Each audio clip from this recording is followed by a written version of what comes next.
بسم اللہ الرحمن الرحیم۔ السلام علیکم۔ لقمان علیہ السلام کی دانائی کا عجیب واقعہ۔ حضرت لقمان علیہ السلام کسی رئیس کے یہاں نوکری کرتے تھے۔ اللہ تعالیٰ کی محبت اور تعلق کی برکت سے ان کے اندر بہت پاکیزہ اور اونچے اخلاق و عادات موجود تھے، جن کی تفصیل حق تعالیٰ شانہ نے سورہ لقمان میں بیان فرمائی ہے۔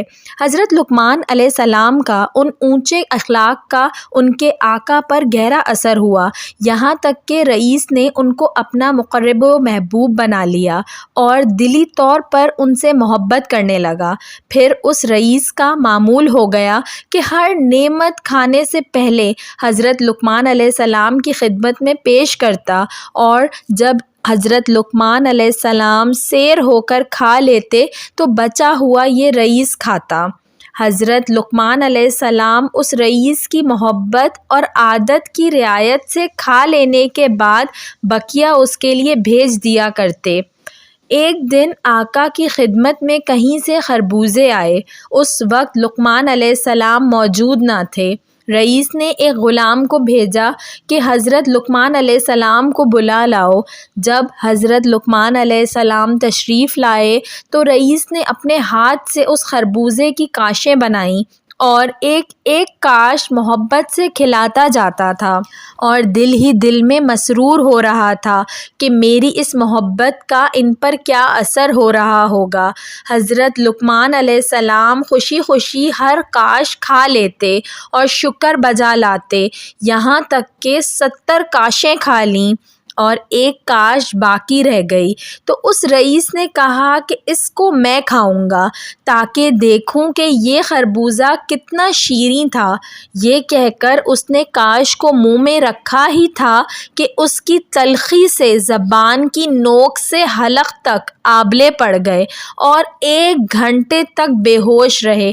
جب افاقہ ہوا تو حضرت لقمان علیہ السلام سے عرض کیا کہ اے میرے پیارے، آپ نے کس طرح اس خربوزے کو حلق سے اتار لیا اور اس عذاب کو کس طرح لطف سمجھا؟ جب ایک کاش کھانے پر مجھ پر یہ بلا آئی تو 70 کاشوں کو آپ نے کس طرح برداشت کیا؟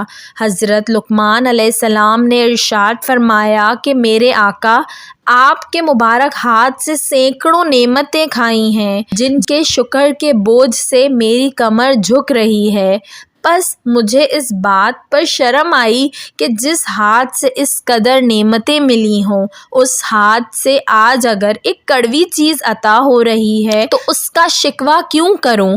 میرے آقا، مٹھاس عطا کرنے والے آپ کے ہاتھ کی لذت نے اس خربوزے کی کرواہٹ کو مٹھاس سے تبدیل کر دیا۔ واقعے سے حاصل ہونے والا سبق: اگر کسی وقت کسی شخص کو اللہ تعالیٰ کی طرف سے کوئی آزمائش یا تکلیف پہنچ جائے تو اسے صبر کرنا چاہیے اور اللہ تعالیٰ کے اس فیصلے پر راضی رہنا چاہیے۔ مشکل اور مصیبت کے وقت کہ اگر اللہ کی طرف سے کوئی مصیبت یا پریشانی پہنچی بھی ہے تو کوئی بات نہیں، اللہ تعالیٰ ہی کی طرف سے بے شمار نعمتیں بھی تو مل رہی ہیں۔ ویڈیو پسند آئی ہو تو اس کو ضرور لائک کریے گا، اور ایسی مزید اچھی ویڈیوز دیکھنے کے لیے میرے چینل اردو کہانی گھر کو سبسکرائب کر لیجئے۔ Thanks for watching. اللہ حافظ۔